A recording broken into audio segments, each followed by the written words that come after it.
In today's video, I'm going to teach you how to create Glassmorphism cards with blur look in PowerPoint. This style creates a sleek, frosted glass effect that looks modern and professional, and it's surprisingly simple to build using native PowerPoint tools. We'll start by preparing the background, because Glassmorphism really shines over a busy or textured scene. Insert a photo or a gradient that has some variation in color, then send it to the back so it sits behind everything else.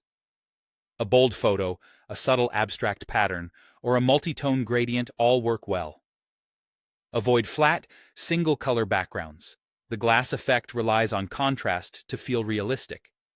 Position the background so the area behind your future card has enough detail for the effect to show through.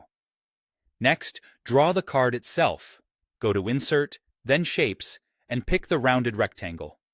Drag it out to create a card layout that fits your slide. Adjust the corner radius until it feels smooth and contemporary, not too sharp and not overly bubbly. You can use the alignment guides to keep it centered or anchored to a grid of your choice. With the shape selected, right-click and open Format Shape. Under Fill, choose Solid Fill, set the color to white, and raise the transparency to somewhere between 70 and 85%. This is the heart of the glass look. Lower transparency reads more opaque and heavy. Higher transparency feels airier, but must still preserve readability if you plan to place text on top. To simulate the frosted diffusion, go to Effects within Format Shape and choose Soft Edges. A value between 5 and 15 points works best.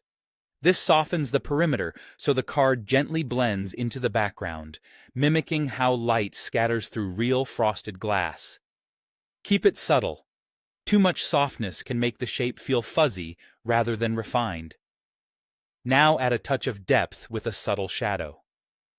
Still in Effects, open Shadow and choose a low opacity with a small blur and a slight offset. The goal is to lift the card just a hair off the background, not to create a dramatic drop shadow.